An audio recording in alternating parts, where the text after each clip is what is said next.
Hi coach, welcome to our family. Let's make history together. Hope to see you soon. Hi Coach Herdman, congratulations with the job. Let's achieve big things together for Indonesia and let's create big memories and again all the best and see you soon. Assalamualaikum warahmatullahi wabarakatuh. Salam olahraga pemirsa, berjumpa kembali dengan saya J. Lucusten dalam sebuah podcast yang kita akan selalu memberitakan info-info terbaru, berita-berita terbaru soal sepak bola Indonesia dan juga sepak bola dunia, di mana hari ini kita akan memberitakan tentang pelatih kita John Hedman yang dia itu melihat kekalahan timnas Indonesia saat kita di round keempat di Piala Dunia 2025 yang lalu.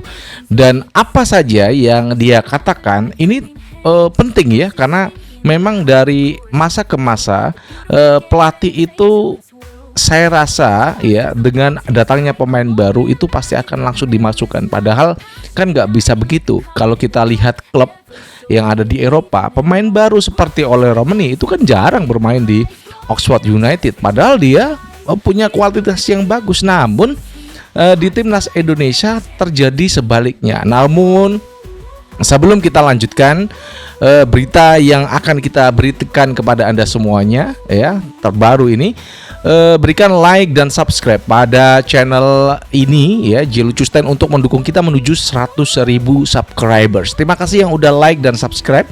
Anda akan selalu terhubung dengan konten kita setiap hari dan bagikan sebanyak-banyaknya kepada teman Anda ya.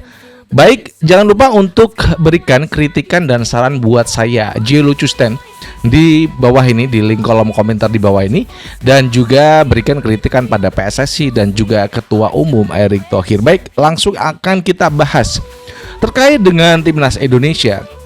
Ya, pelatih kita punya beberapa catatan penting yang dikemukakan dalam kepada wartawan ya. Tentu saja ada satu hal catatan yang terpenting dalam kekalahan timnas Indonesia saat kualifikasi Piala Dunia round keempat melawan Arab Saudi dan juga Irak. Itu adalah karena yang pertama, pemain-pemain yang baru. Dulu kita ada Miliano Jonathan, kemudian juga ada striker baru ya yang langsung dimasukkan. Memang pada saat itu kita itu minus pemain saat di kualifikasi. Jadi mau nggak mau pelatih yang menangani Indonesia pada saat itu, Patrick Kluivert, ya mau memasukkan pemain-pemain yang baru. Mauro Silstra dimasukkan sebagai striker dan hasilnya juga ya cukup mengecewakan.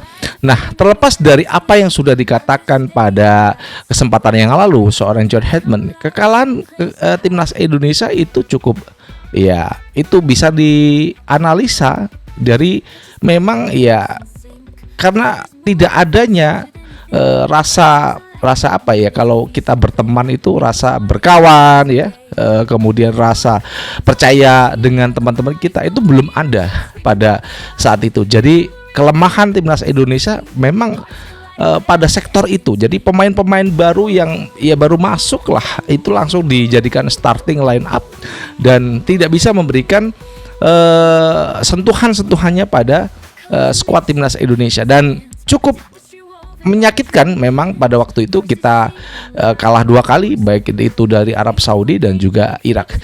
Namun dengan catatan yang bisa dianalisa dengan baik oleh seorang John Hedman, itu bisa menggambarkan apa yang akan dilakukan John Hedman pada FIFA Series dan juga AFF 2026 terkait dengan memang kalau pemain baru, contoh kalau ada naturalisasi baru, ya akan dimasukkan pada menit-menit akhir, menit 80, menit 75 ke atas.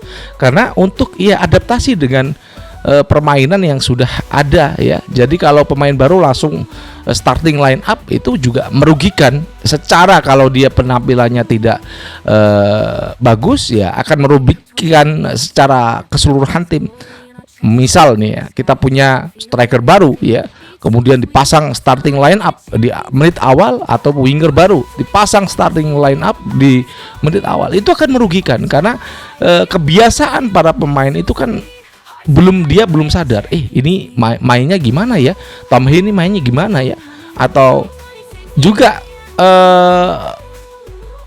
playmaker kita Tom Hee itu juga ini mainnya gimana ya, dia juga mencari-cari.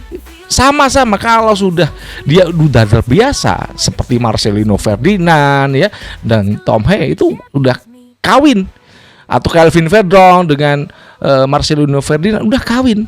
Kalau kita lihat Ragnar Uranbaum juga udah kawin. Oleh Romani udah kawin, mereka udah nyatu, udah secara secara hati itu mereka maunya Lino, maunya Tom Hee itu udah paham. Nah, untuk ke depan apakah juga seorang John Herdman itu akan selalu menggunakan pemain-pemain yang memang sudah terbiasa di skuad timnas, atau memang dia akan mencari baru?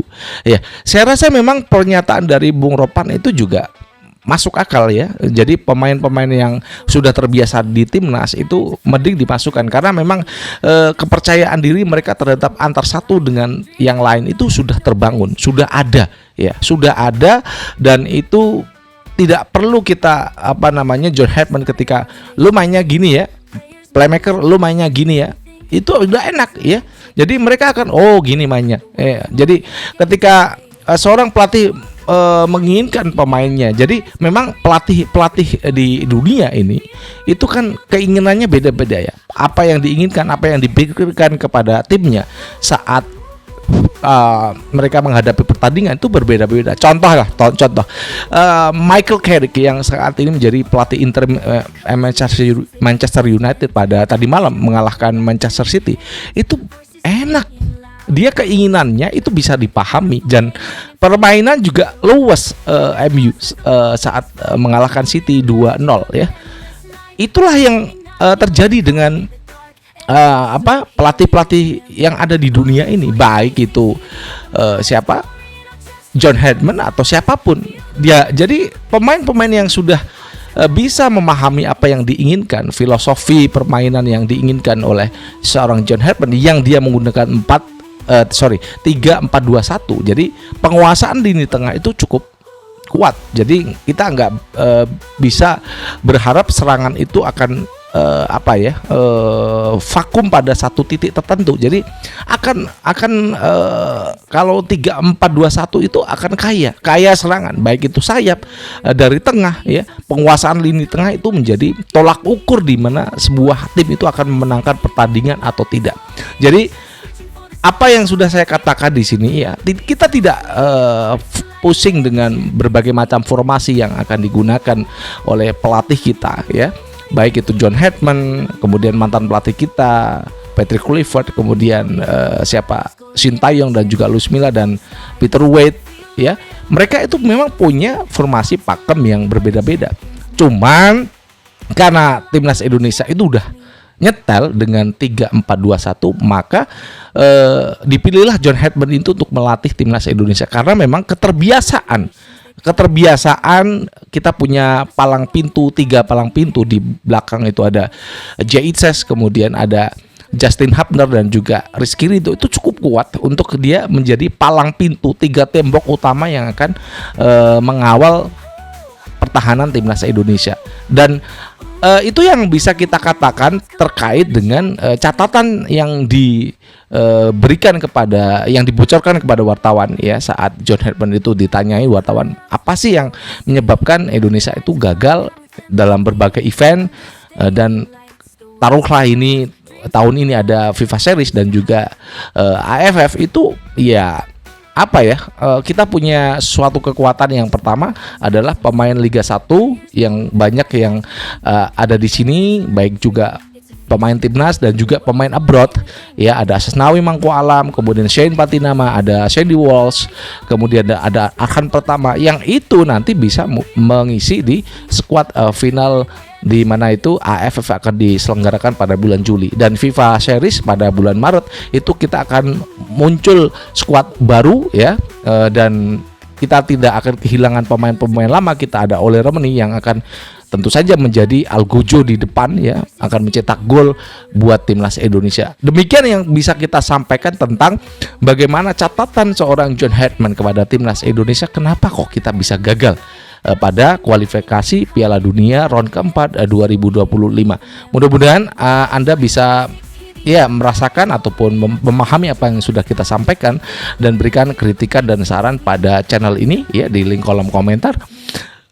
Dan juga berikan kritikan juga pada PSSI dan juga Erick Thohir dari Jakarta. Saya J. Lucius dan mengucapkan wassalamualaikum warahmatullahi wabarakatuh. Salam olahraga and ciao.